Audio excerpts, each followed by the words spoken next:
აჭარის განათლების, კულტურისა და სპორტის სამინისტროში ვაკანტურ თანამდებობებზე თანამშრომელთა შესარჩევი კონკურსის მესამე ეტაპი გასაუბრება ჩატარდა.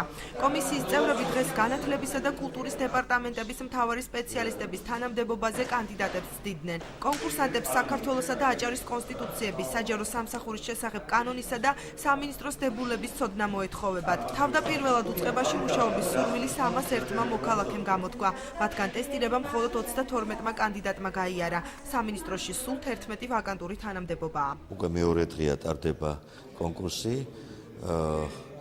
ძალიან საინტერესო ფაქტია ის, რომ არა მარტო ჩვენი რეგიონის წარმომადგენლები მონაწილეობენ ამ კონკურსში, არამედ თბილისელები, რუსთაველები, გურიიდან, იმერეთიდან, რაც კარგია თავისთავად, ეს ნიშნავს, რომ ჩვენ გვაქვს საშუალება შევარჩიოთ საუკეთესო კადრები და მე პირადად, როგორც შესაბამისი კომისიის თავმჯდომარე უმაღლეს საბჭოში ვარ, ასე ვთქვათ, ძალიან დაინტერესებული, რომ პროფილურ სამინისტროში კარგი კადრები იყო. და კარგი კადრები არის და ზოგჯერ ძალიან გამჭირვებია კიდევაც საუკეთესო კადრის შერჩევა.